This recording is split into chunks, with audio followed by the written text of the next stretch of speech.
Cara obsesi hati, obrolan seputar suami istri yang sehat dan rohani. Bersama saya Leo Sumampo. Dan saya Fitri Sumampo Sitorus.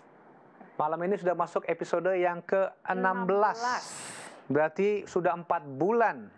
Ya. Obsesi hati ini tayang di Hope Channel Indonesia dan disiarkan secara langsung ya.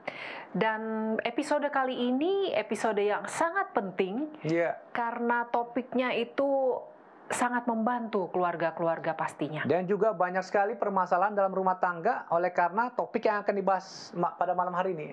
Apa itu judulnya? Keuangan keluarga. Keuangan keluarga. Seringkali masalah keuangan menjadi masalah besar dalam rumah tangga. Jadi kita akan mendengarkan pembahasan yang sangat baik dan bagus pada malam hari ini.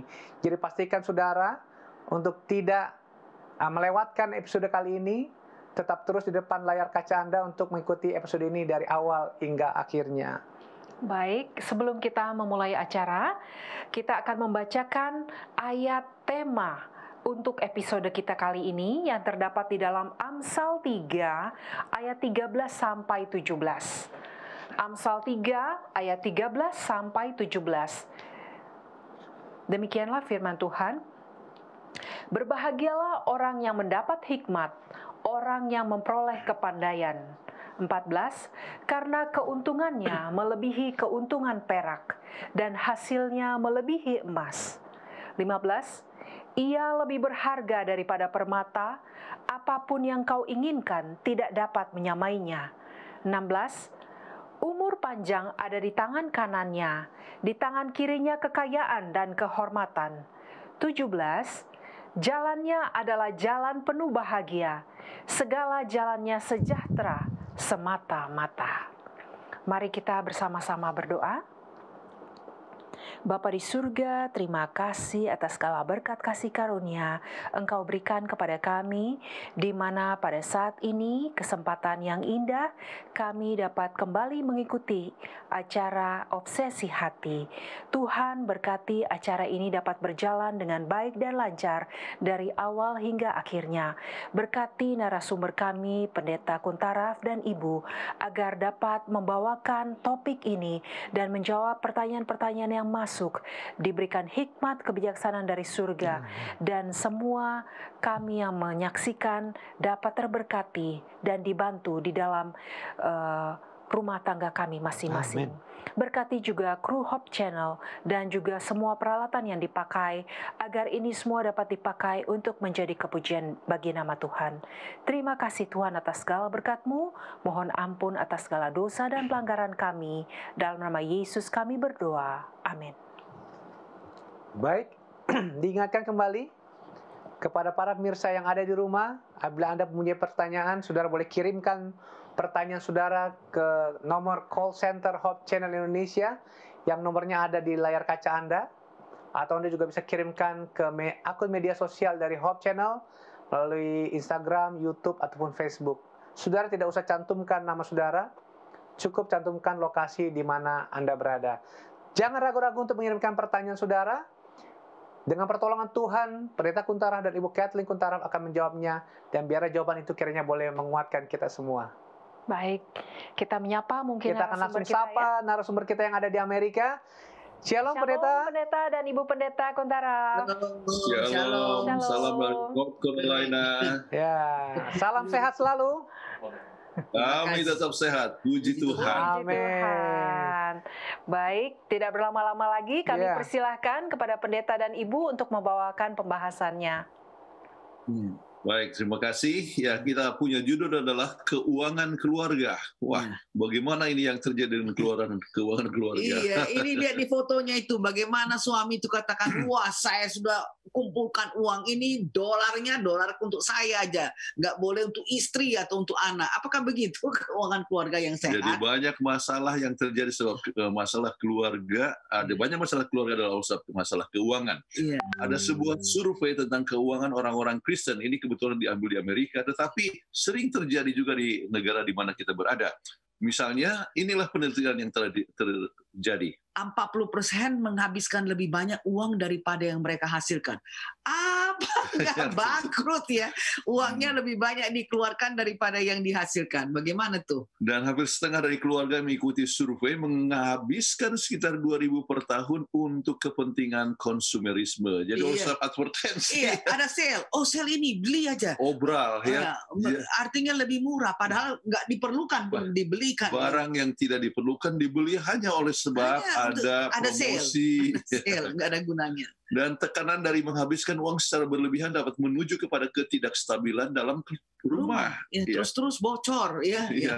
90% dari mereka yang bercerai mengalami masalah keuangan yang serius. Ya, karena mereka perlu untuk kebutuhan sehari-hari nggak bisa karena habis sudah uangnya. Jadi itulah sebabnya maka ada berbagai macam masalah dan masalah ini makin berlarut-larut sampai sudahlah bercerai saja.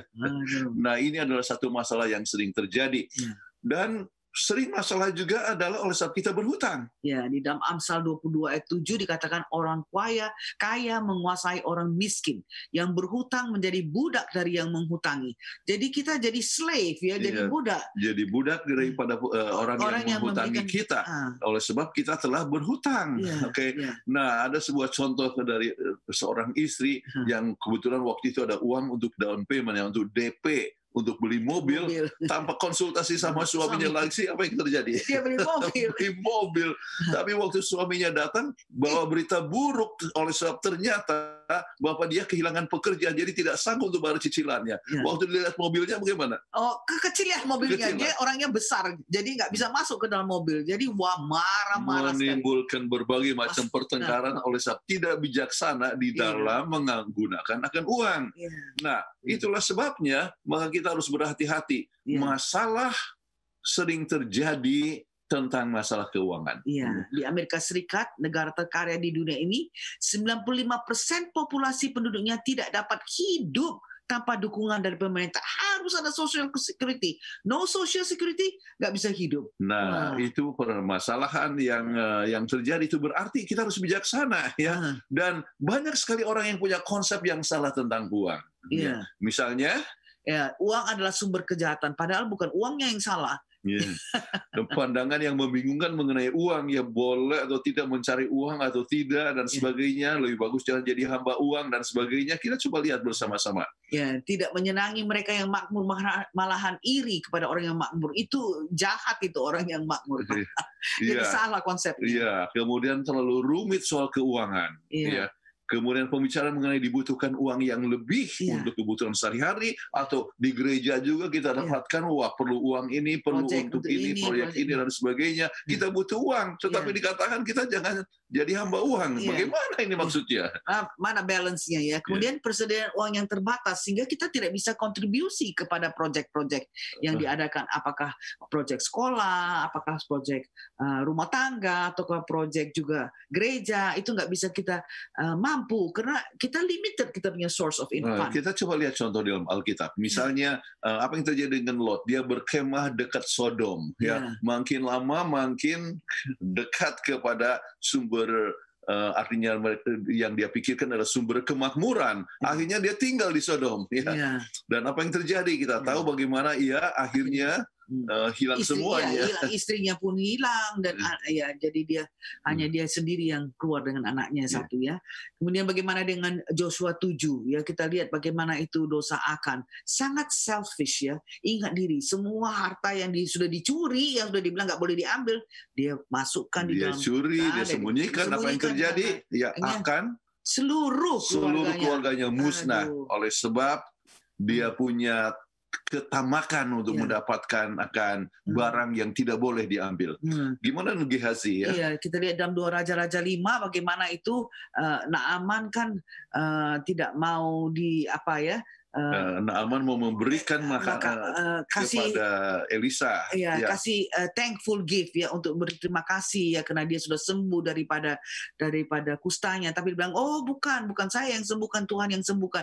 Tapi Gehazi, dia punya hamba itu bukan main serakahnya, malah diminta buat dia. Akhirnya dia sendiri yang dapat Kusta, kasihan sekali. Ananias dan Safira dia membohong ya mengenai masalah keuangan. Ya dikatakan semuanya itu, padahal tidak semuanya. Jadi pura-pura seperti orang yang dermawan, betul, padahal, tetapi tidak begitu. Nah, padahal itu sudah janji. Nah, kalau gitu kita lihat bahwa semua ini menunjukkan bahwa uang itu ada bahayanya ya. Ada bahayanya. Tetapi bukan berarti bahwa kita tidak bisa punya uang. Abraham bagaimana? Ya, kaya sekali. Dia adalah orang yang sangat kaya raya. Kaya raya. Kemudian Ayub, dia punya ribuan ternaknya apa semua. Ya, dia setia kepada Tuhan. Tetapi waktu dia sakit hilang semua, tetap setia kepada Tuhan. Itu yang bagus. Setia waktu ada uang, setia juga waktu tidak ada uang. Jadi kita dapatkan contoh-contoh di dalam Alkitab demikian. Nah, apa yang Alkitab katakan mengenai masalah uang ya? Dan kalau kita baca dalam 1 Timotius 6 ayat 10 dikatakan, karena akar segala kejahatan ialah cinta uang. Ini cinta uang, ya. Sebab oleh memburu uanglah beberapa orang telah menyimpang dari iman dan menyiksa dirinya dengan berbagai-bagai duka. Apakah cari uang dengan cara yang tidak tepat, yang membohong atau menyembunyikan seperti akan dan sebagainya, itu karena love of money, cinta kepada uang. Ya, jadi cinta akan uang adalah sumber kejahatan. Bukan uang itu sendiri, ya sudah. Kita tetap memerlukan uang, ya. Dan apa yang Alkitab katakan lebih lanjut, ya kita sudah dibacakan tadi, tetapi kita lihat intinya yang di ayat yang ke-16. Ya, kita lihat bahwa Amsal 3 ayat 16 dikatakan umur panjang ada di tangan kanannya, di tangan kirinya kekayaan dan kehormatan. Wow. Jadi ini untuk orang yang mempunyai hikmat, ya. Jadi kehikmat itu adalah satu perkara yang penting, dan hikmat itu artinya dia harus mengetahui dan membedakan antara benar dan salah. Oke. Kemudian Amsal 13 ayat 22. Orang baik meninggalkan warisan bagi anak cucunya. Ada kan yang meninggal, berhutang, justru anak-anak harus kumpul uang dan bayar utang. Kasihan sekali. Jadi, tetapi kita mau kalau misalnya mati meninggalkan warisan kepada anak cucu ya. Tapi warisan itu tidak selamanya uang ya. Kepintaran dan sebagainya. Mereka bisa berdiri sendiri, kebijaksanaan. Kewarisan termasuk juga di dalam soal kerohanian. Tetapi kita harus ingat bahwa kita harus tinggalkan sesuatu kepada anak cucu kita. Amsal 14 ayat 23. Dalam tiap jerih payah ada keuntungan, tetapi kata-kata belaka mendatangkan kekurangan saja. Jadi artinya bahwa seorang itu harus rajin, kerja keras dengan hanya ngomong melulu. Ya, jadi kerja keras perlu untuk mendapatkan ya dana ya untuk kebutuhan kita. Jadi jangan malas-malas itu maksudnya. Ya. Kemudian apa yang kata lebih lanjut dalam Mazmur 112 ayat 1 sampai 3. Berbahagialah orang yang takut Tuhan. Harta dan kekayaan ada dalam rumahnya. Karena kalau takut Tuhan, Tuhan katakan harus kerja. Jangan malas-malas, dia kerja. Dan takut akan Tuhan, mengutamakan Tuhan, dan Tuhan adalah sumber rezeki untuk kita masing-masing. Ya, luar biasa sekali. Dan kembali siapa yang memberikan kuasa kepada kita memperoleh kekayaan? Ya, kalau kita baca dalam Ulangan 8 ayat 18 dikatakan, tetapi haruslah engkau ingat kepada Tuhan Allahmu, sebab Dialah yang memberikan kepadamu kekuatan untuk memperoleh kekayaan. Dia yang memberikan kepada kita napas, bisa bangun ini pagi, ada energi untuk kerja. Jadi Tuhanlah sumber daripada segala kekayaan. Jadi Tuhan yang kasih kesehatan. Kalau tidak sehat, kalau sakit-sakitan susah untuk bekerja. Susah cari uang. Ya, jadi Tuhan adalah sumber daripada kekayaan tersebut. Ya. Nah, apa sebetulnya tujuan kemakmuran? Ya, kita mau supaya kita makmur. Ya, banyak uang dan sebagainya ya. Ya, satu pertama kali untuk menyediakan kebutuhan pribadi. Apakah untuk sekolah anak-anak, apakah untuk keperluan anak-anak, keperluan kita di rumah tangga dan sebagainya. Jadi kebutuhan pribadi kita. Dan juga adalah untuk membantu kemanusiaan. Itu yang orang sering lupa. Iya, benar. Ya. Maunya untuk dirinya sendiri aja. Nah, kita harus membantu kepada mereka yang kekurangan. Kemudian untuk membangun ekonomi baru untuk Tuhan, maksudnya ialah supaya pekerjaan Tuhan maju, berkembang dengan cepat. Ya, sebab kita rindu pekerjaan Tuhan dapat selesai untuk di dunia ini, dan itulah sebabnya Tuhan memberikan kepada kita rezeki supaya kita membantu pekerjaan Tuhan. Ya. Nah, itu yang sering orang lupakan. Orang pikir bahwa hanya untuk diri sendiri, sehingga akhirnya pekerjaan Tuhan dilalaikan, dan juga tidak ada tidak kasih kepada orang yang miskin, tidak kasih kepada orang yang orphans ya, yang panti asuhan dan sebagainya. Baik, bahaya dalam kemakmuran. Namanya sins ya. Tetapi sin ini adalah bukan hanya sekedar dosa, tetapi itu adalah singkatan. Singkat abbreviation. S adalah apa? Self sufficiency ya. cukup untuk diri sendiri. Itu bahaya. Iya. For Jadi dia dapatkan uang adalah untuk saya saja. Nggak Itu ada saja. istri, nggak ada untuk anak-anak. Waduh, hebat sekali. Kemudian I stands for idolize, yaitu mengilahkan harta. Kalau kita hanya pikirkan uang itu aja, kita mengilahkan uang itu, mengilahkan harta kita. Jadi kita lupa kepada Tuhan. Ya. Jadi kita cari uang, habiskan waktu semua hanya untuk uang, ya, supaya kalau boleh lebih banyak uang lebih bagus, ya. Tetapi lupa kepada kesehatan, lupa kepada keluarga, lupa kepada pekerjaan Tuhan. Itulah maksudnya mengidolakan akan uang. Ya. Yang berikut adalah N. N stands for neglect, artinya ketidakpedulian, melalaikan pekerjaan Tuhan, melalaikan keperluan rumah tangga, melalaikan keperluan anak dan sebagainya. Neglect. Ketidakpedulian kepada pekerjaan Tuhan ataupun orang miskin dan sebagainya. Tetapi yang berikut adalah S, superior. Superior. Jadi merasa bahwa I am the one that gives money to. I'm the one that earn money. Saya yang cari uang. Saya lah yang lebih superior. Kamu istri hanya kerja rumah aja. Enggak, saya lah yang ini superior aja. Dan sampai ke gereja, ke masyarakat. Dia rasa bahwa dia merasa bangga sekali oleh sebab dia yang paling banyak uang. Ya. Itu berbahaya. Sangat berbahaya. Nah, sekarang kita coba lihat langkah-langkah sukses dalam keuangan keluarga. Ada 12. Ya. Yang pertama adalah setujui prioritas kebutuhan. Lagi-lagi di komunikasi antara suami istri, apa priority kita, apa prioritas kita? Jangan salah dalam memprioritaskan akan kebutuhan di dalam rumah tangga. Prioritas daripada laki-laki dan perempuan sering berbeda. Jadi harus apa yang paling penting, ya. Ya.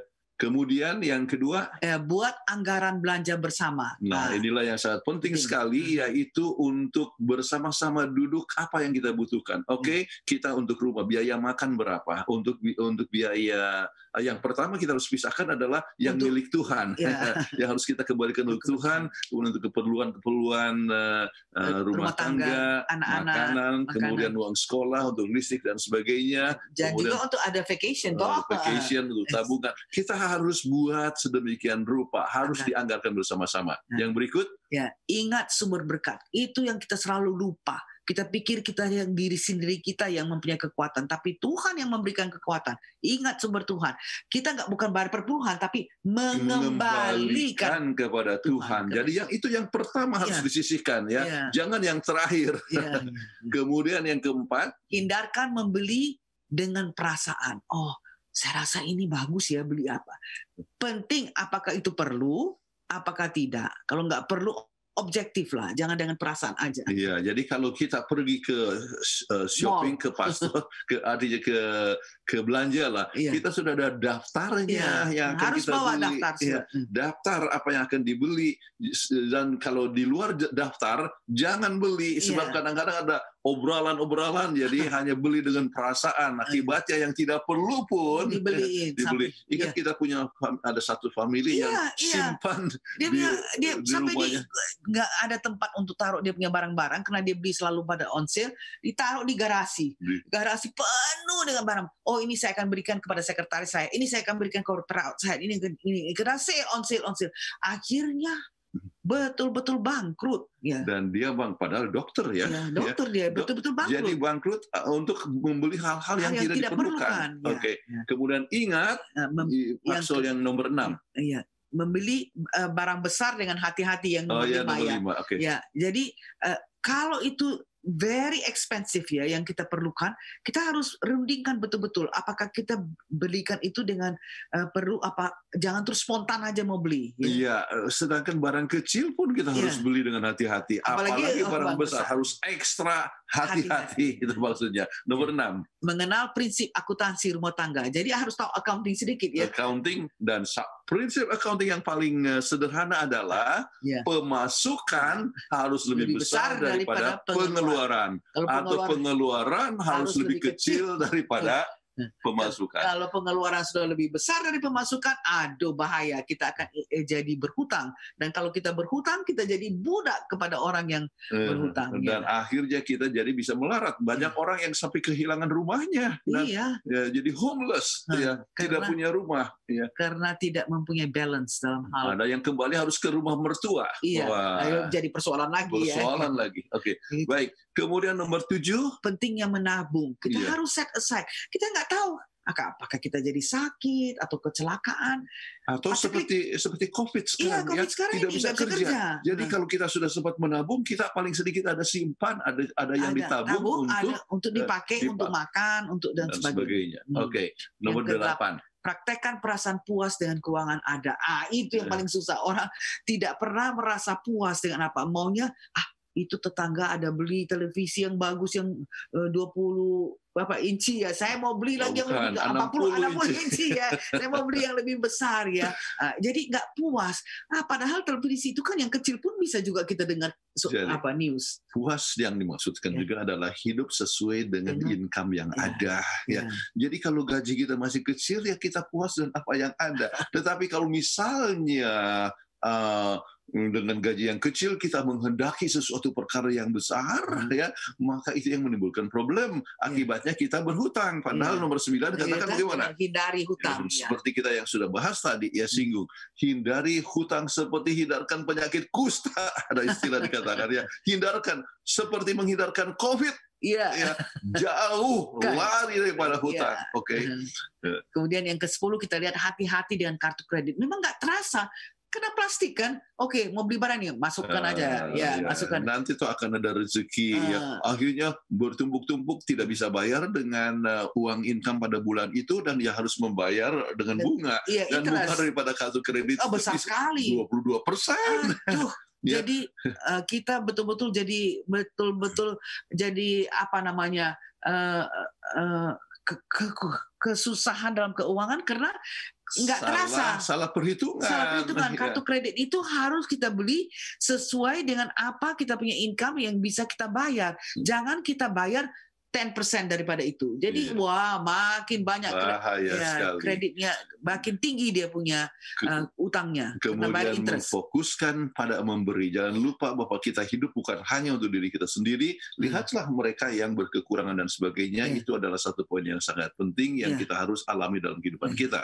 Dan yang ke-12, kita pelajarilah kemungkinan untuk menambah income dengan tidak mengorbankan keluarga atau kesehatan. Jangan kerja-kerja terus sampai sakit atau kerja-kerja terus sampai dikorbankan keluarga, nggak ketemu anak, nggak ketemu ini ya. Jadi kita harus ingat itu. Dan cara yang terbaik sekarang ini adalah misalnya ada usaha di rumah, sebab kita kan bisa pakai internet juga dengan online. Jadi kita ada waktu untuk keluarga, saat yang sama kita bisa mempunyai income tambahan untuk kebutuhan keluarga ataupun juga untuk berbagai macam kegiatan proyek-proyek di dalam membantu pekerjaan Tuhan ataupun kemanusiaan. Baik, nah sekarang kita coba lihat lebih lanjut akan beberapa sumber kekayaan menurut Alkitab. Sebab kita mau punya rumah tangga yang mapan Kita coba lihat beberapa ayat. Dalam Mazmur 50 ayat 10 dikatakan sebab punya kula segala binatang, hutan dan beribu-ribu hewan di gunung. Jadi kita harus ingat segala sesuatu di dunia adalah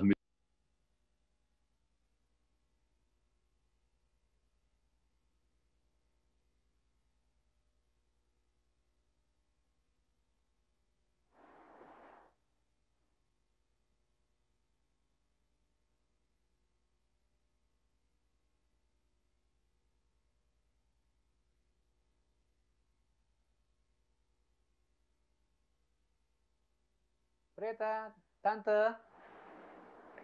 Pendeta. Ke-mute kayaknya. Mohon maaf. Jadi di-unmute. Tidak terdengar suaranya.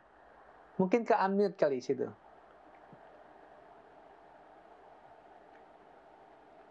Mungkin terpencet. Karena kita yang di Indonesia tidak mendengar, yang di rumah.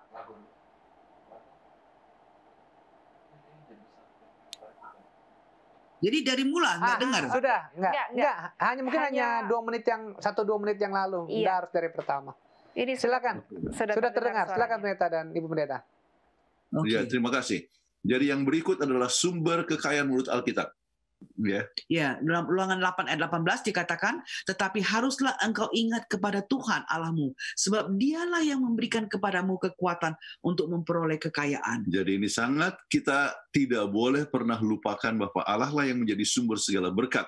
Jadi dia memberikan kekuatan, kesehatan bagi kita. Ini kita sudah bacakan tadi, kita ulangi lagi sebab sangat penting. Nah sekarang bagaimana agar keuangan keluarga itu mapan ya. Kita mau supaya serba cukup, tetapi kita mau lihat berdasarkan Alkitab. Berdasarkan Alkitab. Jadi yang paling utama adalah saat Maliaki 3 ayat 10. Bawalah perpuluhan dalam rumah pembenaran, supaya ada persediaan makanan di rumahku, dan ujilah aku, firman Tuhan semesta alam. Apakah aku tidak membukakan bagimu tingkap-tingkap langit dan mencurahkan berkat-berkat kepadamu sampai berkelimpahan.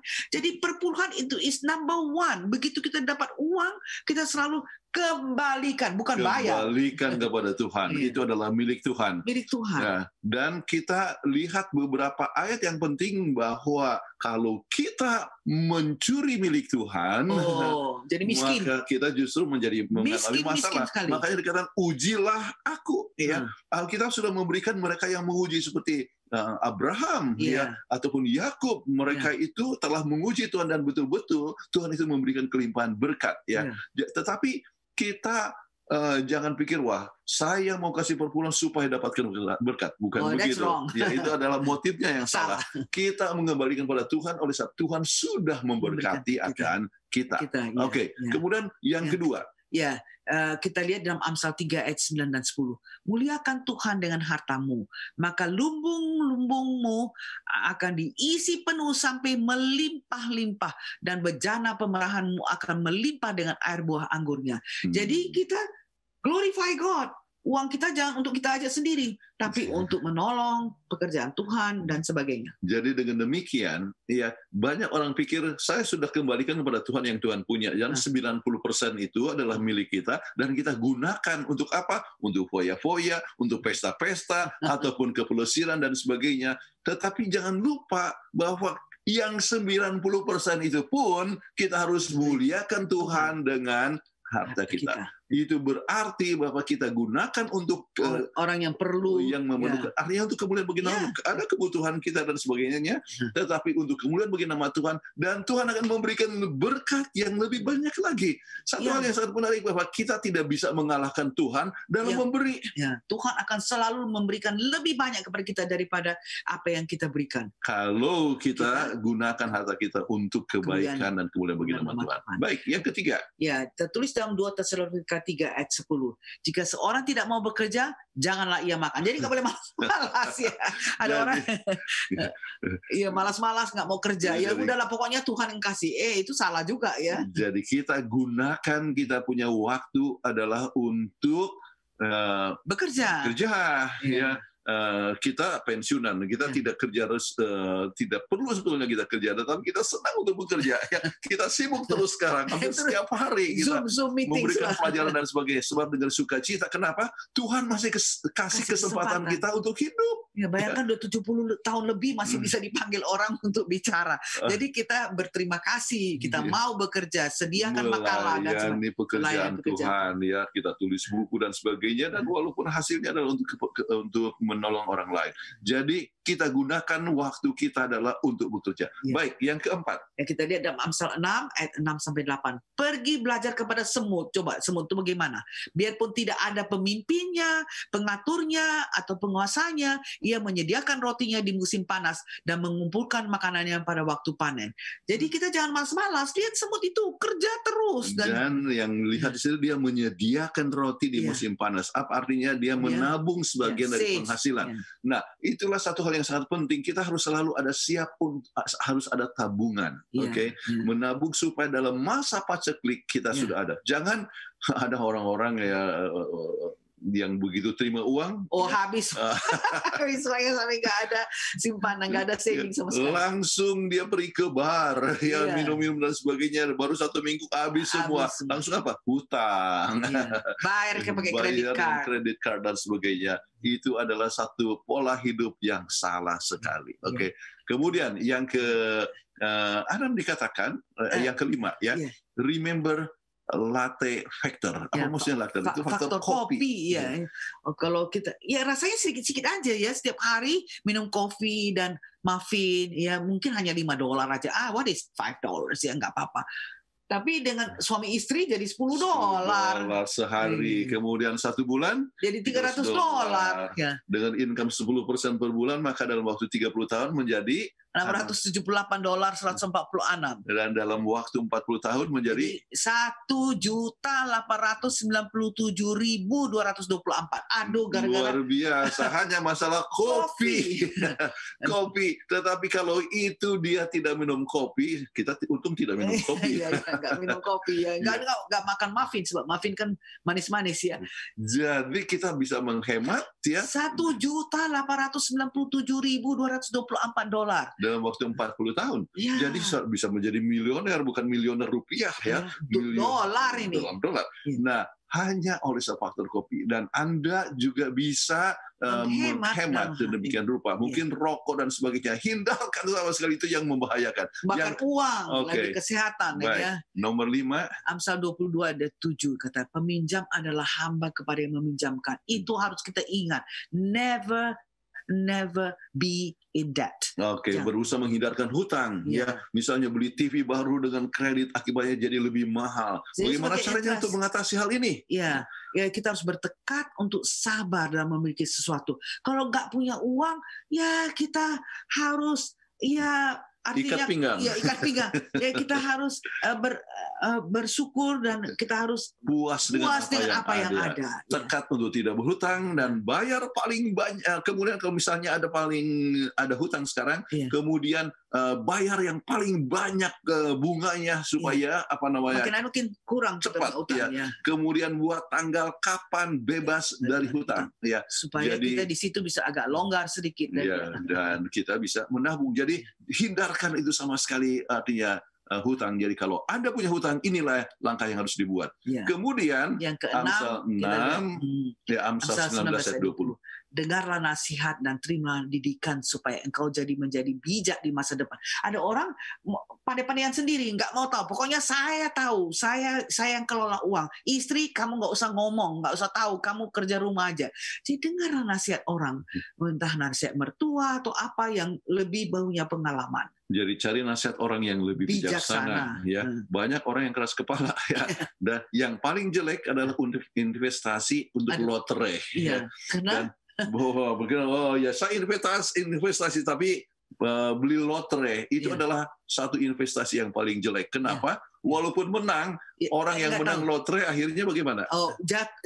Jatuh miskin, lebih miskin daripada dulunya sebab dia tidak tahu pakai tidak bisa menggunakan uang. Banyak penelitian yang telah dibuat ya, dan lotre itu adalah satu termasuk penjudian ya. Jadi itulah sebabnya hindarkan itu hal-hal yang tidak perlu ya.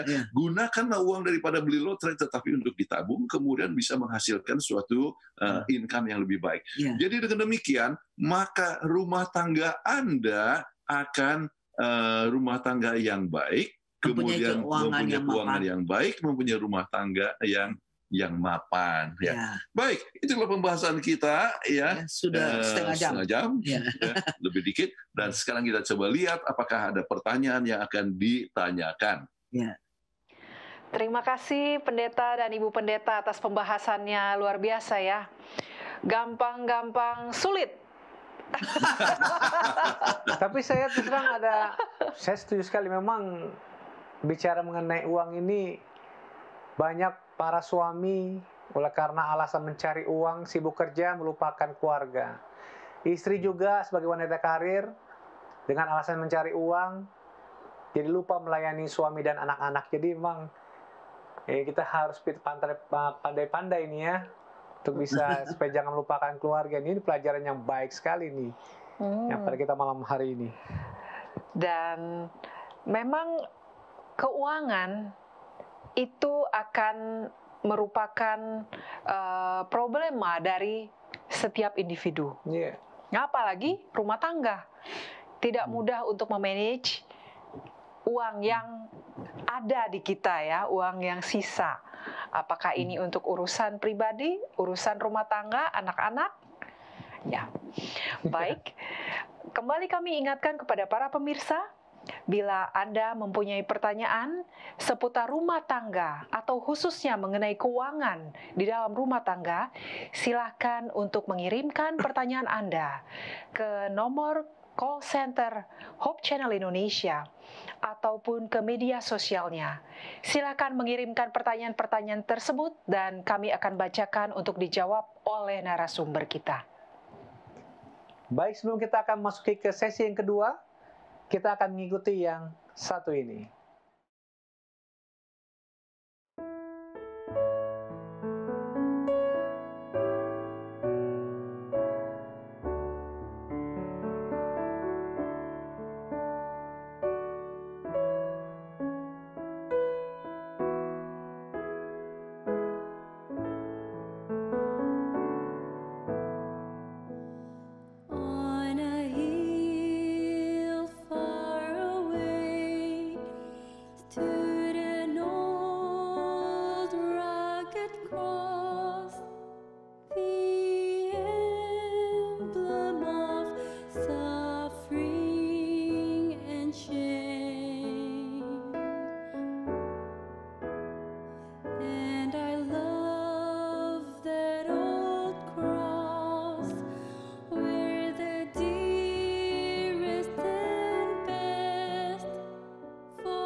Kembali lagi dalam acara Obsesi Hati, dan kita akan masuki ruang tanya jawab. Pendeta dan Ibu Pendeta Kuntaraf, sebelum saya bacakan pertanyaan yang sudah masuk, saya jadi pengen bertanya, boleh ya Pendeta dan Ibu Pendeta? Boleh. Saya mau tahu dari pengalaman hidup Pendeta dan Ibu Pendeta dalam penggunaan kartu kredit ini. Apa tips kepada saya dan istri saya dan keluarga kami supaya bisa mengendalikan atau penggunaan kartu kredit itu loh. Karena memang betul kita di rumah ingat ya, nggak boleh besar pengeluaran dari pemasukan. Tapi kalau udah sampai ke supermarket, sampai di mall, suka lupa diri pendeta dan ibu pendeta. Gimana caranya memanage supaya kita bisa kontrol penggunaan kartu kredit itu? Terima kasih. Oke, yang pertama ya, jangan gunakan kartu kredit kalau tidak ada dananya.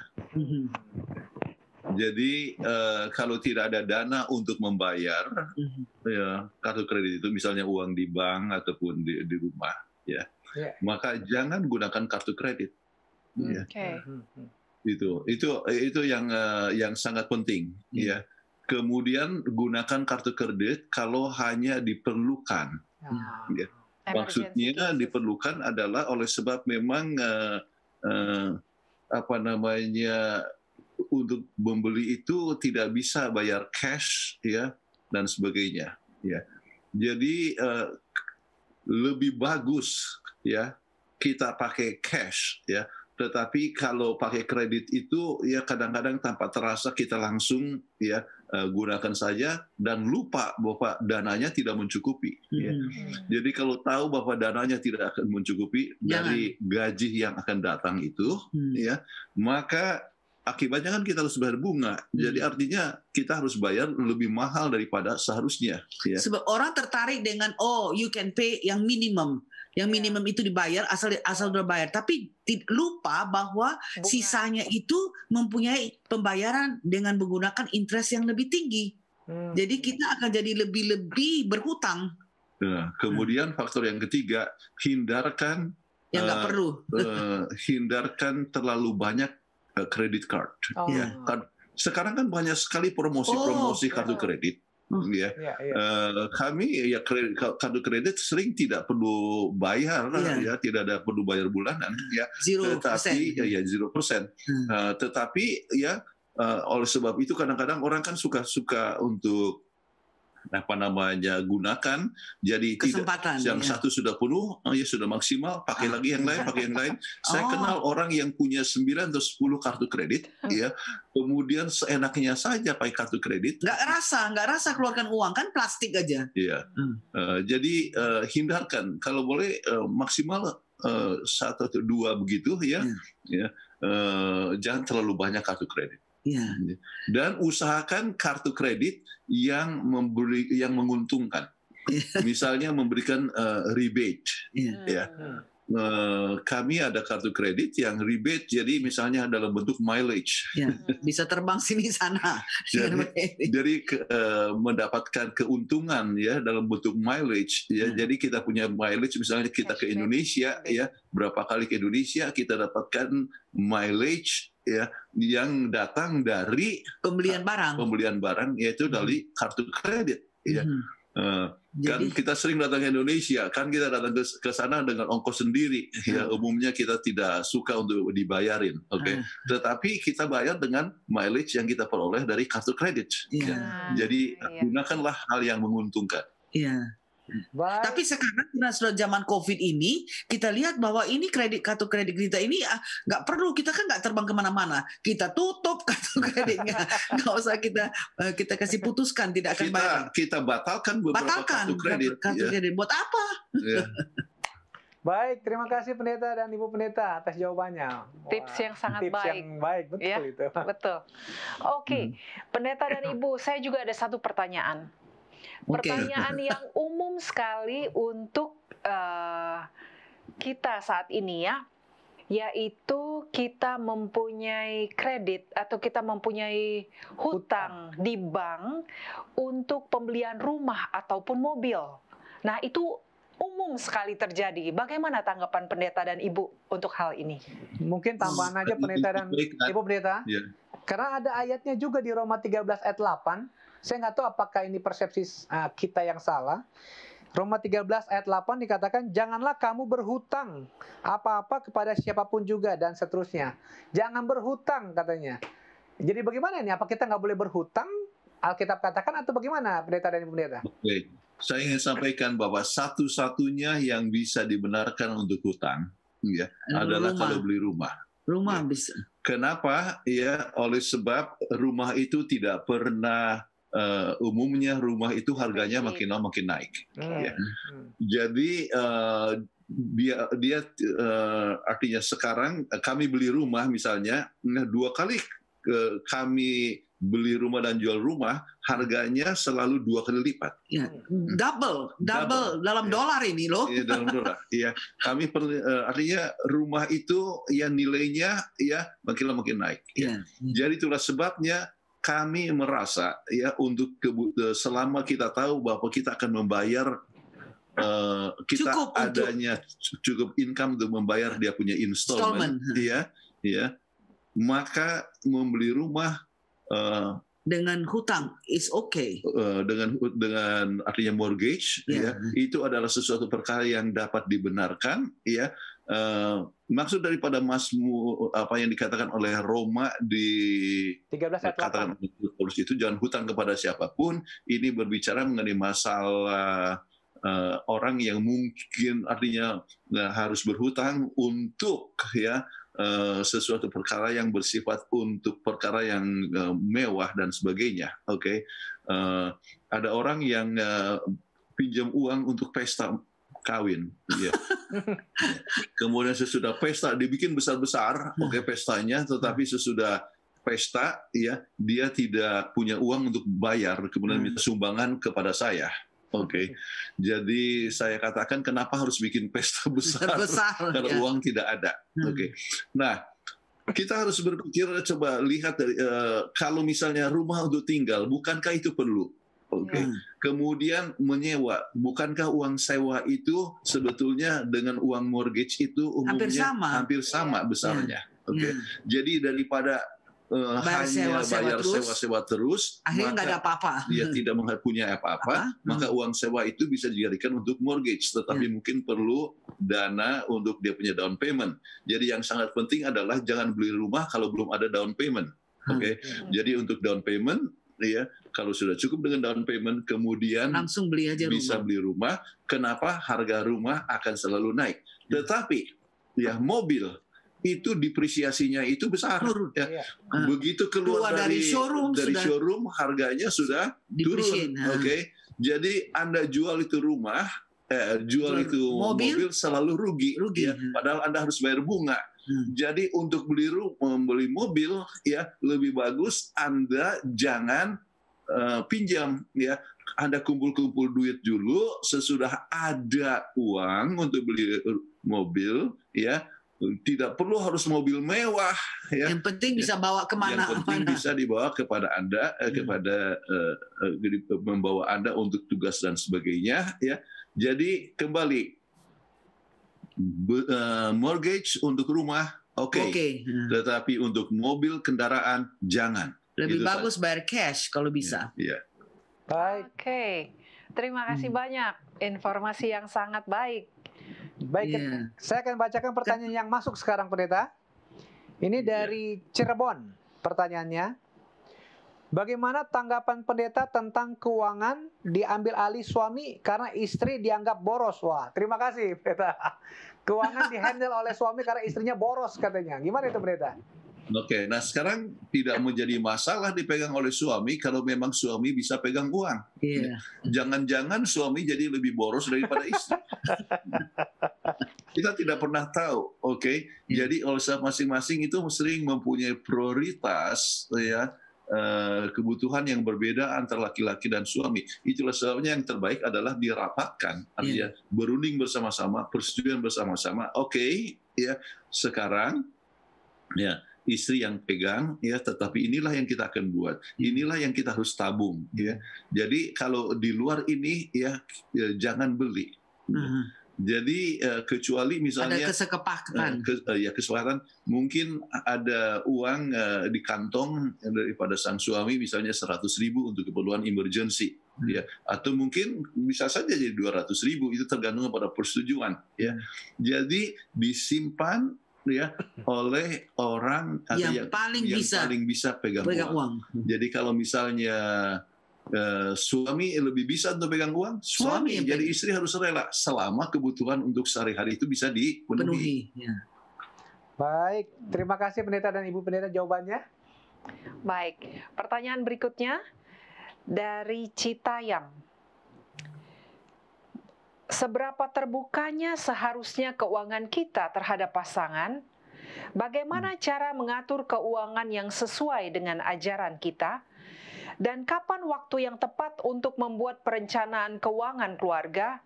Oh, ada 3 pertanyaan, Tiga pertanyaan ini ini, sekaligus. iya. Silakan pendeta dan ibu. Iya ini. Jadi yang pertama tentang berapa terbuka, ya. Saya percaya bahwa harus terbuka 100%. Nggak ada rahasia antara suami dan istri. Ya, jadi kalau misalnya sembunyi-sembunyi ada apa-apanya, ya untuk apa itu uang disembunyikan? Ya. Jadi harus terbuka. Inilah income istri, inilah income suami, ya. Kemudian sampai berapa banyak yang dikeluarkan oleh suami atau istri. Jadi anggaran itu harus dapat dibuat. Kemudian masuk mungkin bagian yang ketiga, kapankah perencanaan itu dibuat? Oh, begitu married. Bukan, perencanaan harus dibuat sebelum married. Iya, saya selalu memberikan counseling, ya. Saya berikan counseling dan saya akan minta, misalnya tahun ini saya memberkati 2 orang, walaupun dengan memberkati dengan Zoom, ya. Oke. Berapa pendapat istri? Masing-masing saya sudah tanya kepada mereka, ya. Coba ini pendapat istri berapa, suami berapa, kemudian ayo buat budget. Suami bikin budget, istri buat budget. Sesudah itu disatukan, oke. Budget dari itu menjadi budget suami istri. Saya bilang, nah inilah pegangan untuk kamu, ya, dalam rumah tangga. Jadi perencanaan itu harus dibuat sebelum menikah. Nah sekarang kalau Anda sudah menikah, ya, tidak bisa lagi untuk dirundingkan sebelum menikah, kan? Sudah lewat. Jadi sudah lewat. Jadi sekarang, ya, untuk menghadapi bulan depan, ya, sudah harus direncanakan. Jadi begini, perencanaan itu kan ada jangka panjang, ada jangka pendek. Ya, sama seperti Anda dalam membangun atau dalam perusahaan, kan ada jangka pendek, ada jangka panjang. Jadi jangka panjangnya apa? Kita mempunyai mobil yang baru. Ya, sekarang ini mobil sudah jelek lah gitu, ya, sudah mogok-mogok. Oke, kita perlu mobil baru. Tetapi kalau pinjam sekarang, ya, bunganya tinggi dan sebagainya. Oke, jadi kita tahun depan akan punya mobil baru. Jadi sekarang kita sudah harus sisihkan sekarang. Jadi itu adalah rencana jangka panjang. Tetapi jangka pendek, kebutuhan kita bulan depan apa? Ya. Jadi ini saya sebutkan uang sekolah anak sekian, kemudian untuk makan sekian. Jangan lupa selalu menyisihkan akan kepada untuk Tuhan saving lebih dahulu, ya, untuk saving dan sebagainya. Jadi itu harus direncanakan 1 bulan sebelumnya, ya, untuk menghadapi bulan depan. Kemudian itu kita sudah masuk kepada poin yang ke-1 dan ke-3, ya. Apa yang pertanyaan yang kedua? Bagaimana cara mengatur keuangan yang sesuai dengan ajaran kita? Oh ya, yang sesuai dengan ajaran kita, yang pertama adalah sisihkan kepada Tuhan dulu. Tuhan apa yang Tuhan punya. Ya, itu yang pertama. Yang kedua, yang 90% itu harus sesuai yang akan memuliakan nama Tuhan. Apa itu memuliakan nama Tuhan? Seperti keperluan anak-anak. Artinya kita hindarkan sins tadi. Iya, jangan idolize. Ya. Jangan idolize. Ya. Jadi kita butuhkan untuk kalau masih harus bayar mortgage rumah, ini mortgage rumah. Ini untuk makan. Ini untuk listrik. Ya, ini untuk air. Ya. Ini untuk anak-anak sekolah. Ya. Ini keperluan belanja. Ini untuk tabungan. Ya. Jadi untuk vacation. Ya. Ya, jadi kita sudah sisihkan, artinya suatu kegiatan yang sesuai dengan kekristenan, ya, sesuai dengan kemuliaan bagi nama Tuhan. Tetapi kalau Anda katakan, oh ini untuk pesta-pesta, ya, ya, pesta mungkin ulang tahun, ya, oke. Ya, kita harus sisihkan dana untuk itu dan sebagainya, tetapi jangan juga berkelebihan. Oke. Saya rasa itu mudah-mudahan sudah menjawab. Baik, terima kasih pendeta dan ibu pendeta. Menyangkut keterbukaan keuangan terhadap pasangan pendeta, saya ada pertanyaan yang timbul ini. Apa nasihat pendeta dan ibu pendeta terhadap suami yang gajinya tidak dilaporkan kepada istri, tapi dia hanya tanya berapa pengeluaran bulan ini, sekian. dia hanya kasih kepada istri sesuai dengan pengeluaran bulan itu. Ada soalnya yang saya tahu tidak dikasih tahu gajinya. Kamu butuh berapa setiap bulan untuk sekolah, untuk yang lain. Dia kasih untuk keperluan itu saja. Bagaimana nasihat pendeta dan pendeta untuk hal itu? Nggak terbuka sama sekali ya. Jadi, sisanya mau kemana? Yang saya tahu dia pegang sendiri. Dan saya tahu itu. Jadi itu artinya dia punya cohesiveness-nya yang kurang, tidak bersatu. Ya. Jadi uang harus direncanakan bersama-sama. Kalau disebut satu, ya, dua artinya orang menjadi satu, ya, satu di dalam bukan hanya di dalam arti satu daging, ya. Tetapi satu itu termasuk di dalam perencanaan dan tujuan rumah tangga, dan artinya kami merasa bahwa termasuk dalam soal keuangan. Ya. Makanya perlu satu account. Kita nggak, kalau account masing-masing itu sangat susah, sebab yang satu mau sembunyikan, yang satu lagi mau ini. Kalau account terbuka ya pokoknya sama-sama kan bisa lihat dan kita bisa rencanakan sama-sama. Jadi ini berhubungan dengan masalah integritas di dalam rumah tangga. Jadi kalau sudah mulai sembunyi-sembunyi dalam soal keuangan, nanti ada lagi juga hal-hal yang lain yang disembunyikan. Jadi berbahaya.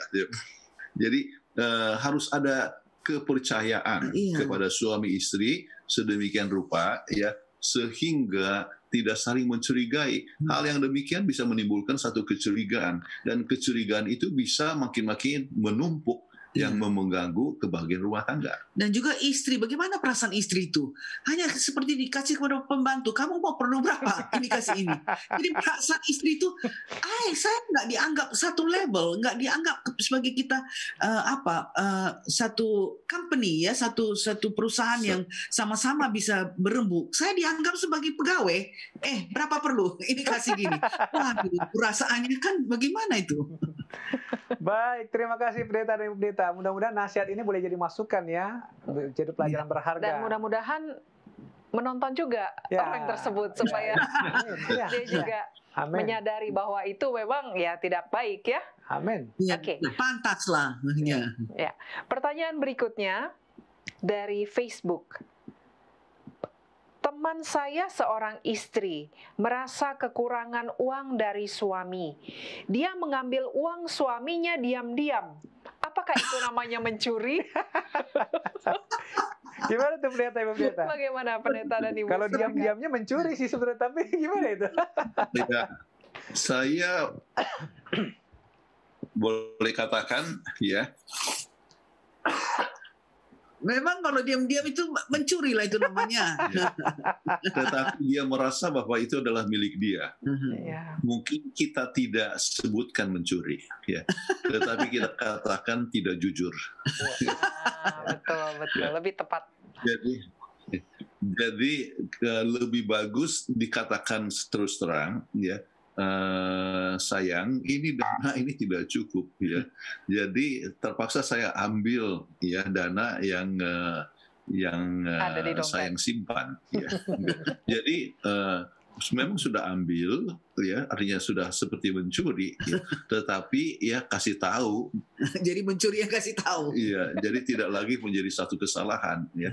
Jadi katakan, lihatlah, coba, inilah kebutuhan rumah tangga, ya. Kemudian dikasih sekian kan tidak baik, ya, tidak cukup, ya.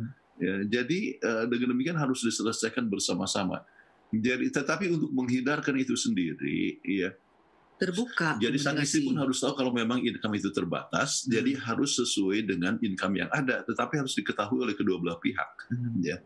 Jadi jangan main sembunyi-sembunyi atau curi sini curi sana. Ya. Kalau komunikasi terbuka kan istri kan mengetahui bahwa income-nya sudah terbatas. Jangan cuma berfoya-foya dengan keadaan yang sudah tidak mencukupi. Jadi saya rasa ini communication-nya harus terbuka. Lagi-lagi komunikasi. Itu adalah solusi daripada persoalan-persoalan rumah tangga. Ya. Baik, terima kasih pendeta dan tante pendeta. Masalah keuangan ini masalah yang sensitif banget ini, ya, di dalam rumah tangga. Ini masih masalah keuangan nih pendeta. Iya. Ada pertanyaan, saya mau bertanya, bagaimana solusinya agar tentang keuangan tidak sampai menjadi perceraian. Oleh karena istri tidak pernah memegang keuangan dan juga seorang pemimpin atau suami tidak pernah ada inisiatif peduli terhadap keluarga istrinya, yaitu dalam hal membantu keuangan keluarga istri. Oh, ini sudah ada pihak tiga, keluarga istri ya. Dengan alasan uang tidak ada. Dan suami tidak transparan dengan gajinya terhadap istri. Wah, ini pertanyaan saya tadi nih. Padahal saya belum baca pertanyaan ini ya. Apakah istri perlu bertahan? Tidak ada keterbukaan suami kepada istrinya? Bagaimana pendeta? Wah, ini sudah kompleks masalahnya nih. Silakan pendeta. Kalau soal bertahan, harus bertahan. Sebab soal keuangan tidak boleh menjadi suatu sebab atau alasan untuk bercerai. Ya. Jadi kalau bertahan tetap harus bertahan. Itu poin yang pertama. Tetapi yang harus dihindarkan adalah bagaimana supaya masalah ini tidak berlarut-larut. Jadi harus ada satu komunikasi keterus-terangan yang terjadi. Jadi keterus-terangan ada dalam pembahasan itu, apakah memang kita mempunyai kecukupan untuk membantu akan keluarga istri ataupun keluarga suami. Jadi harus ada sesuatu kesepakatan bersama. Jadi jangan adanya ketimpangan kalau kepada keluarga suami ditolong, tetapi kepada istri tidak. Jadi itu harus ada kesepakatan. Saya punya istri yang sangat baik, justru untuk membantu keluarga suami, dia usulnya dari dia. Oh, ini perlu ditolong, Dan kalau saya mau menyisihkan satu dana, dia katakan terlalu sedikit, kasih lebih banyak. Nah, jadi inilah istri yang baik. Oke. Jadi harus ada satu kesepakatan. Jadi harus ada keseimbangan, artinya kesepakatan dan seimbang dan artinya keluarga istri atau keluarga suami harus kebagian. Jadi tidak boleh adanya satu hal yang sepihak. Kemudian untuk semua pengeluaran yang lain, haruslah bersama-sama dipecahkan bersama-sama. Jadi kalau suami yang pegang uang tidak masalah kalau memang suami mau katakan demikian, tetapi harus ada kejujuran. Kalau misalnya tidak jujur bisa menimbulkan berbagai macam problem yang lain. Tetapi kembali, janganlah masalah uang menjadi satu penyebab perceraian, walaupun dalam dunia perceraian ternyata 90% disebabkan oleh soal keuangan. Ini yang transparan ini, katanya suami tidak transparan dengan gajinya. Itu kenapa nggak transparan? Nggak menganggap setara istrinya. Dia nggak, istrinya is lower daripada dia. Itu yang sering terjadi. Suami merasa lebih superior daripada istri.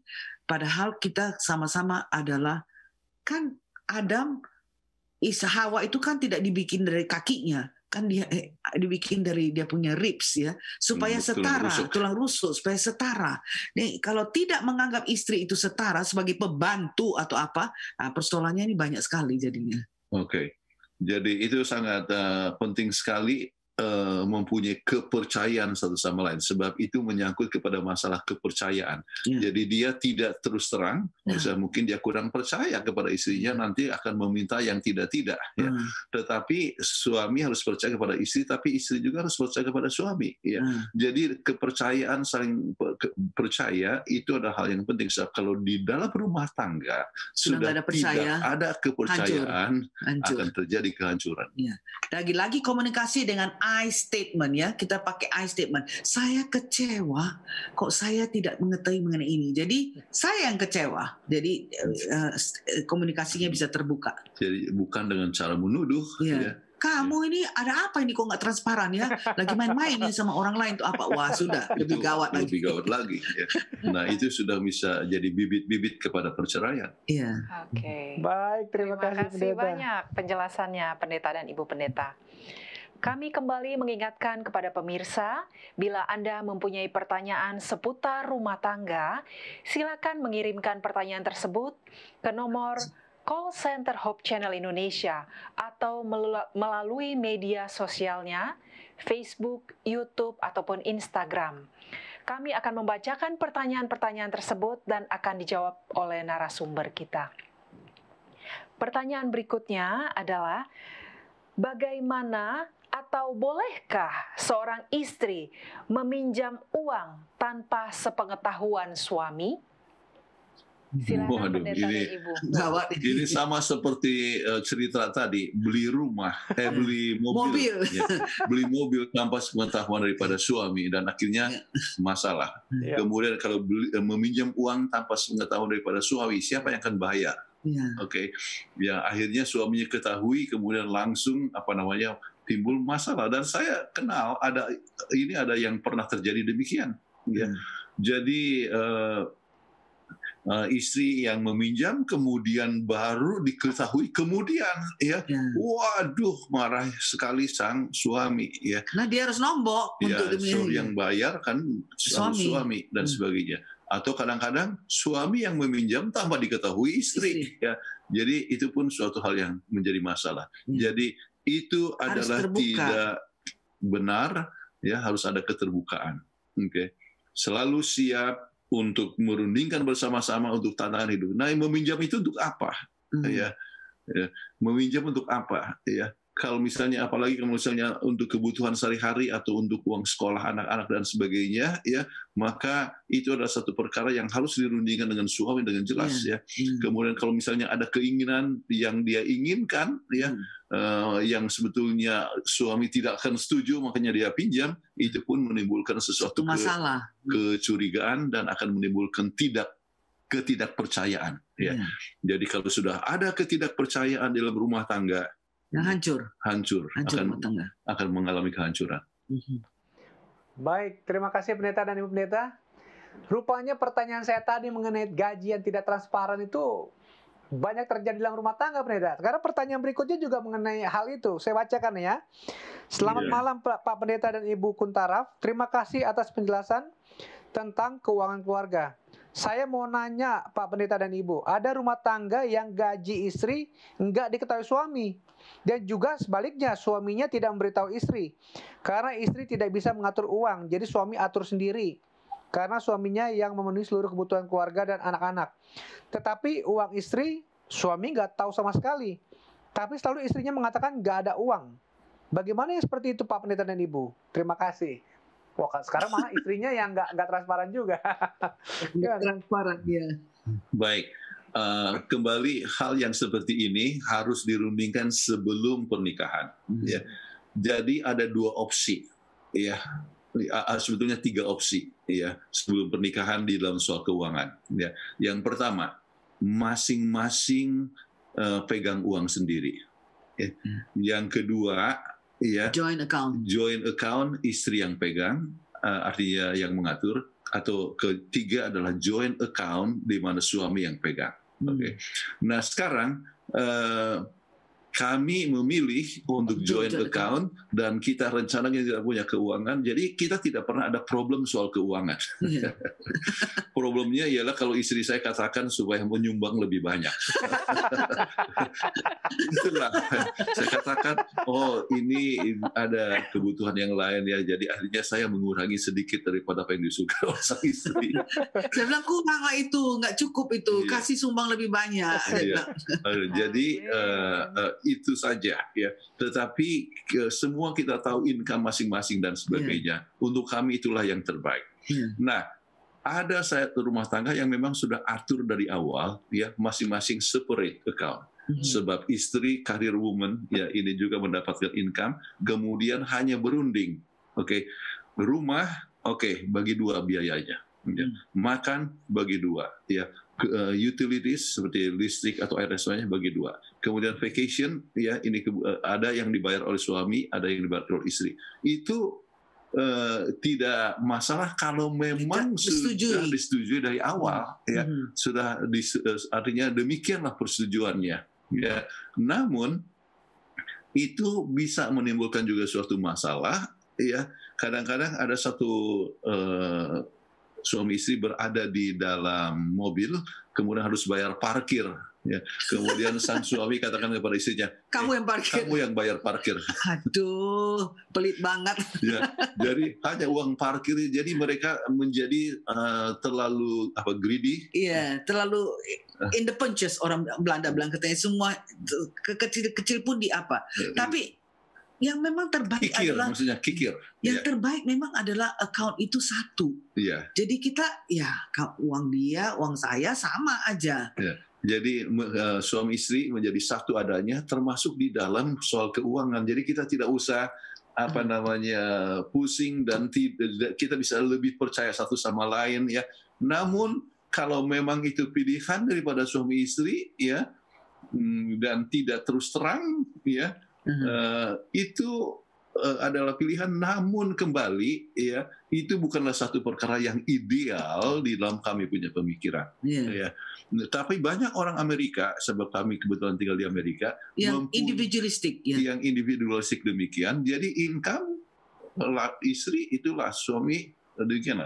Tetapi ya kami senang sebab anak-anak kami ya Joint account juga. joint account ya. Jadi walaupun kawin dengan orang Amerika misalnya, Bule, tetapi orang bule. ya, tetapi mereka tetap joint account, mengetahui bahwa itulah yang terbaik ya. Semua biaya dibicarakan bersama-sama.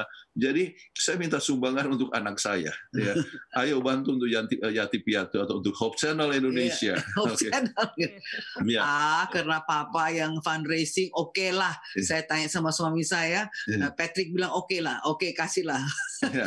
Jadi dirundingkan, bukan bersama-sama. sendiri-sendiri. Jadi walaupun ini untuk kegiatan yang diminta oleh papanya, tetapi dia rundingkan dulu dengan suaminya. Ya. Jadi dan mereka masing-masing tahu income masing-masing. Ya, tahu. Untuk kita itulah yang paling Terbaik. ideal, yang terbaik. Kecuali mau separate account, ya.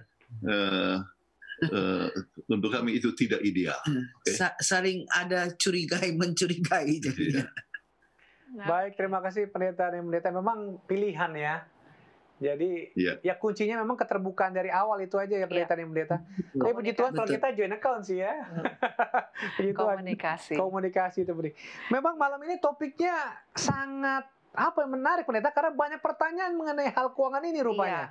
Jadi sudah tepat dibahas pada malam ini karena ternyata baru keluar ini banyak pertanyaan mengenai keuangan. Jadi kepada para pemirsa yang bertanya bukan seputar keuangan, sabar, kita akan tetap bacakan pertanyaannya, tapi kita akan izinkan mendahulukan prioritas yang berkenaan dengan pembahasan kita pada malam hari ini. Iya.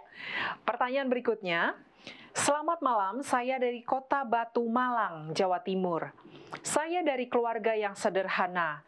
Saya ingin meningkatkan taraf hidup kami dan kami juga ingin maju dalam keuangan keluarga kami. Kami mencoba usaha dan kami sekarang berhutang sebagai modal.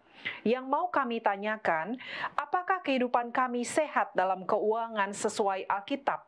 Dan bagaimana nasihat bagi kami untuk hal tersebut? Terima kasih. Silakan Pendeta dan Ibu. Jadi berhutang untuk modal, ya kita sebutkanlah ini seperti kongsi. Ya. Jadi kalau misalnya berkongsi, ya untuk mendapatkan modal untuk bekerja, ya maka itu memerlukan suatu perhitungan yang sangat matang, ya perhitungan yang sangat matang, ya apakah itu akan mendapatkan keuntungan atau tidak. Kalau tanpa perhitungan bisa habis kita. Bisa habis. Nah sekarang ya untuk mendapatkan pinjaman, apa yang akan ditanggungkan kan perlu tanggungan, betul tidak? Ya rumah, ya wah apa yang terjadi kalau misalnya usahanya batal, rumahnya diambil, ya. Nah itu kan berbahaya sekali. Jadi kalau yang ditanggungkan itu apa namanya istilahnya? Sebagai apa itu? Anggunan.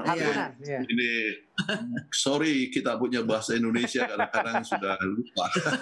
Oke.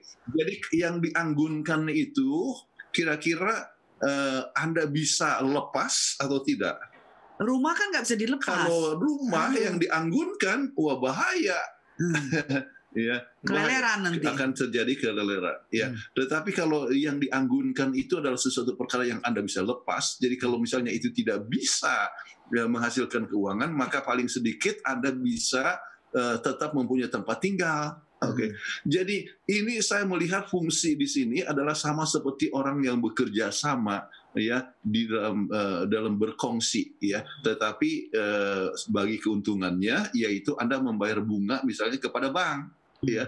Ya. Tetapi kalau misalnya Anda membayar bunga kepada orang yang meminjamkan ya, itu harus berhati-hati juga. Ya, mengapa? Kadang-kadang yang orang yang meminjamkan itu kan minta bunganya itu kadang-kadang tinggi, lebih tinggi dari bisa bank. 10%, bukan 10% per tahun tapi per bulan. Nah, itu adalah satu perkara yang Anda harus ekstra hati-hati, kecuali Anda tahu bahwa usaha ini akan berhasil. Ya, oleh misalnya usaha berhasil itu sudah ada yang akan menampung. Misalnya Anda bikin di Batu, misalnya banyak orang di Batu punya usaha perkebunan, ya.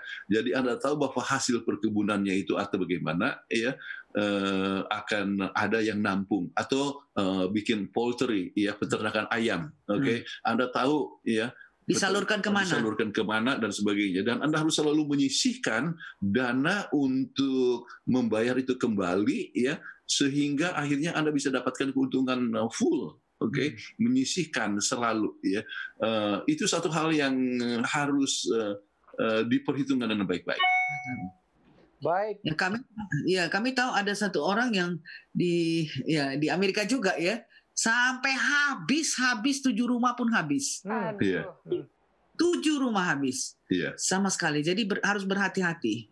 Iya, sembarangan artinya berusaha dengan tidak punya perhitungan.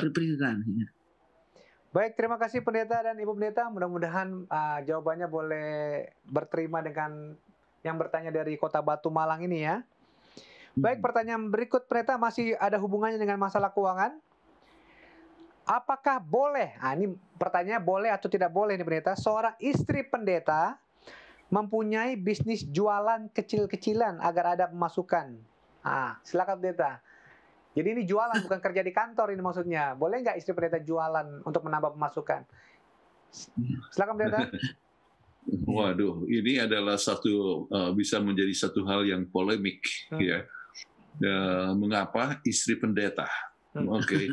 Jadi dia jualnya kepada siapa? Kepada anggota. Biasanya karena ada influence kan, jadi anggota. Jadi anggota, ya. Mau nggak mau, ya. Jadi rasa kasihan, ya. Jadi akhirnya beli. Tetapi keterusan, ya. Jadi itu bisa memberikan pengaruh yang negatif kepada pekerjaan sang suami, ya. Jadi kalau misalnya berjualan, artinya kita tidak bisa melarang, ya. Walaupun sang istri pendeta untuk berbuat sesuatu kegiatan yang menambah income, ya, tetapi kalau seandainya itu bisa menimbulkan satu problema ataupun satu batu sandungan, ya, itu adalah satu hal yang harus dihindarkan. Ya. Misalnya, saya ambil contoh usaha. Kalau misalnya usaha, kenapa tidak buat misalnya online saja? Ya, dan jadi dengan usaha online ya untuk publik ya, jadi anggota bisa beli, kemudian atau juga yang bukan anggota ya, atau siapa, terbuka kepada siapa saja ya, dan di rumah. Jadi dengan demikian tidak terlalu mempengaruhi akan pekerjaan daripada suami, ataupun tidak juga mengganggu kegiatan untuk membesarkan anak-anak di rumah dan sebagainya, ya.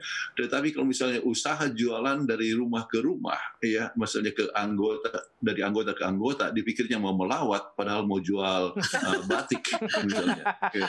Jadi itu pengaruhnya kalau terus-terusan itu bisa hal yang buruk. Itulah sebabnya saya senang dengan suasana di Amerika, di Korea, ya. Tidak peduli sang istri itu pendidikannya profesi apa. Kalau mereka jadi istri pendeta, mereka tidak bekerja. Ya. 100% mendukung sang suami, ya. Dan dari conference ataupun uni juga menyisihkan dana untuk supaya istri itu ya, full time bisa jadi membantu lah full time kepada suami. Jadi full time istri pendeta. Jadi saya kenal namanya Kwan Hee, ya, Kwan Yong Hee, oke. Kwan Yong Hee istrinya dokter, tetapi dia tidak kerja ya sebagai dokter. Kenapa? Sebab dia jadi istri pendeta. Ada yang farmasis. Jadi ada farmasis. Ya. Jadi tidak kerja. Kenapa? Oleh sebab menjadi istri pendeta adalah satu komitmen dan mengkomitkan segala sesuatu ya dalam hidupnya, termasuk dia punya profesi. Ya. Hebat memang. Jadi luar biasa karena di Korea dan pekerjaan Tuhan sangat maju sekali di Korea. Ya. Jadi kalau seandainya istri pendeta itu bekerja, ya, dari itu pun harus ada pertimbangan yang khusus, ya, dengan tidak mengorbankan atau memberatkan pekerjaan sang suami. Dia tetap harus memberikan dukungan kepada sang suami. Kalau dia berusaha dengan bekerja dan sebagainya, ingatlah hal-hal yang menjadi pertimbangan ini. Ya. Jadi jangan sampai menjadi batu sandungan, tetapi biarlah mendapatkan income yang legal dan baik, dan salah satu adalah dengan usaha online. Ya. Sebab anggota-anggota biasanya segan, aduh ibu pendeta udah datang, aduh biarlah kita beli. Jadi kan ada ekstra tekanan kepada anggota untuk membeli barang daripada penjualan daripada ini istri pendeta. Itu yang kita harus hindarkan.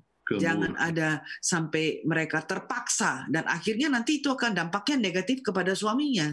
Dan barang yang tidak perlu pun akhirnya dibeli hanya untuk menolong. Dan sesudah beberapa lama terpaksalah mereka tulis ke conference. Tolong pindahkan pendeta ini. Istrinya lebih pintar berbisnis. Iya. Oke, terima kasih. Terima kasih. Pertanyaan berikutnya.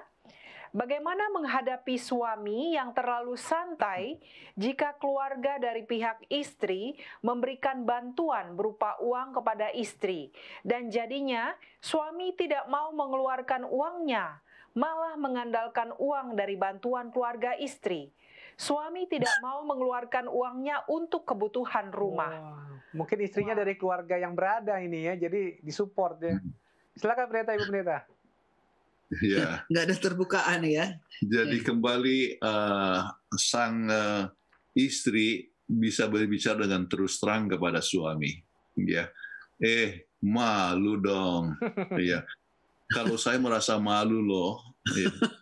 I statement, saya merasa malu kita selalu ditolong oleh ini. Ya, jadi bagaimana kalau kita menambah income dengan berusaha dengan lebih baik. Ya. Jadi dengan usaha yang kita bisa membayar akan kebutuhan keluarga, ya, dengan tidak mengharapkan bantuan dari keluarga.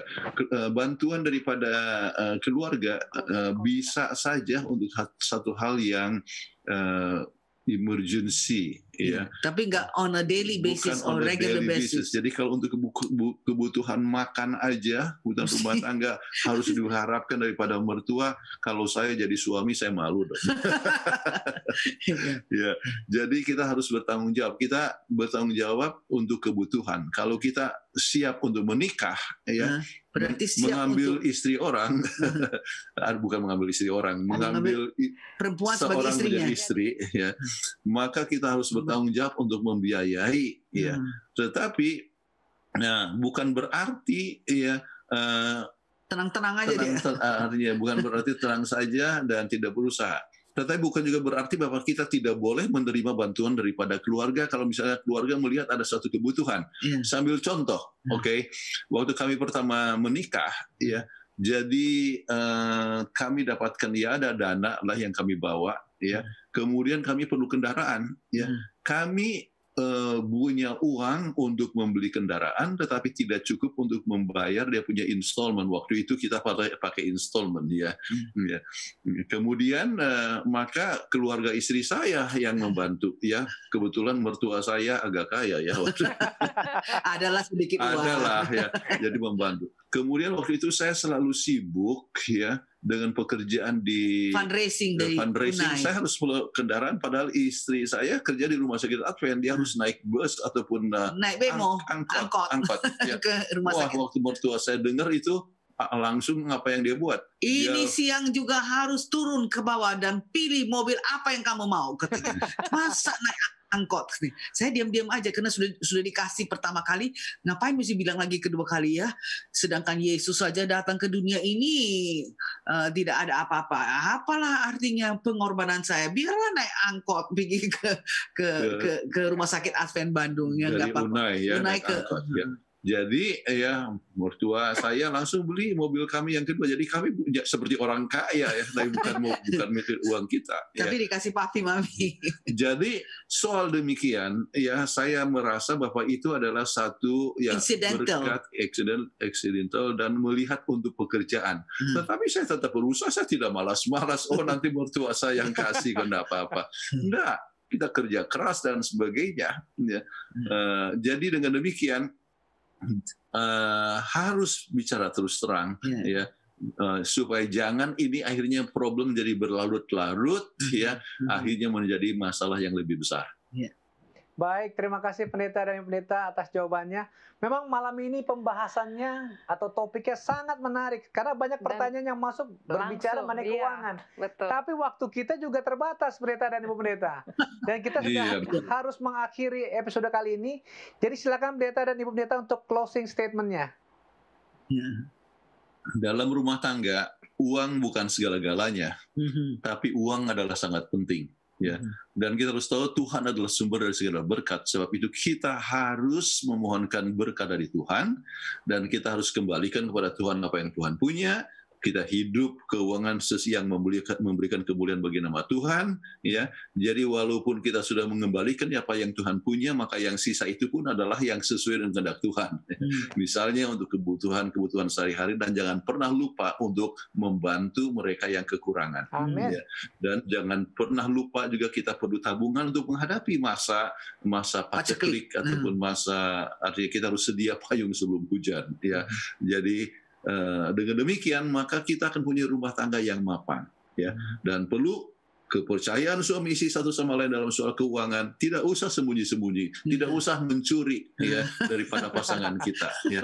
Tetapi kita harus jujur satu sama lain untuk terbuka untuk dengan penuh integritas untuk kepentingan keluarga bersama, untuk kemuliaan bagi nama Tuhan. Itulah poin yang sangat penting. Amin. Terima kasih banyak. Kami undang Pendeta Kuntaraf untuk membawakan doa tutup. Bapa kami dalam surga, kami puji nama Tuhan, oleh sebab Tuhan mencintai kami, sebab Engkau adalah pencipta kami, penebus kami, pelindung kami, dan Engkau juga adalah sumber daripada segala rezeki. Tuhan punya rencana untuk hidup kami, biarlah hidup kami adalah hidup yang memuliakan nama Tuhan. Ajarlah kami untuk mengembalikan kepada Tuhan apa yang Tuhan punya. Dan ajarlah kami untuk memuliakan Tuhan dengan semua harta ataupun juga keuangan yang Tuhan berikan kepada kami. Amen. Dengan demikian, maka kami akan selalu bersuka cita dalam rumah tangga dan juga dalam jemaat ataupun dalam masyarakat. Mohon berkat-Mu kepada seluruh pemirsa yang mendengar siaran ini, supaya semuanya diberkati oleh Tuhan, selalu kecukupan, dan segala sesuatu adalah memberikan kebahagiaan, sukacita, dan damai sejahtera yang memuliakan nama Tuhan. Adalah doa dan harapan kita masing-masing dalam nama Yesus Juru Selamat kami. Amin. Amin. Baik, terima kasih pendeta dan ibu pendeta. Sampai ketemu lagi Senin depan. Terima kasih. Tuhan berkati. Tetap semangat dalam pelayanan pekerjaan Tuhan, pendeta dan ibu pendeta. Terima kasih. Sampai jumpa lagi. Sampai jumpa. Bye-bye. Bye-bye. Sekedar mengingatkan kita semua bahwa Hope Channel Indonesia hadir setiap hari dengan acara-acara yang menarik. Dan setiap hari Senin sampai Sabtu disiarkan acara langsung dari Hope Channel Indonesia Jakarta. Dan pastikan bahwa saudara tidak melewatkan acara-acara yang menarik ini. Dan kami mengingatkan juga apabila para pemirsa ingin mengikuti episode Obsesi Hati sebelumnya, bisa masuk ke YouTube channel Obsesi Hati. Dan di sana kita dapat memilih episode apa yang kita akan ikutin. Demikian acara kita pada episode kali ini. Kami mengucapkan banyak terima kasih kepada narasumber kita, Pendeta Kuntaraf dan Ibu Kathleen Kuntaraf, juga kepada tim Hope Channel Indonesia, kru Hope Channel Indonesia, Terlebih juga kami mengucapkan banyak terima kasih kepada sahabat-sahabat kami dari juru bahasa isyarat yang tergabung dalam The Unspoken Ministry yang telah membantu kita selama acara ini berlangsung untuk menerjemahkan kepada sahabat-sahabat kita. Akhir kata, saya Leo Sumampau. Saya Fitri Sumampau Sitorus. Tuhan memberkati kita.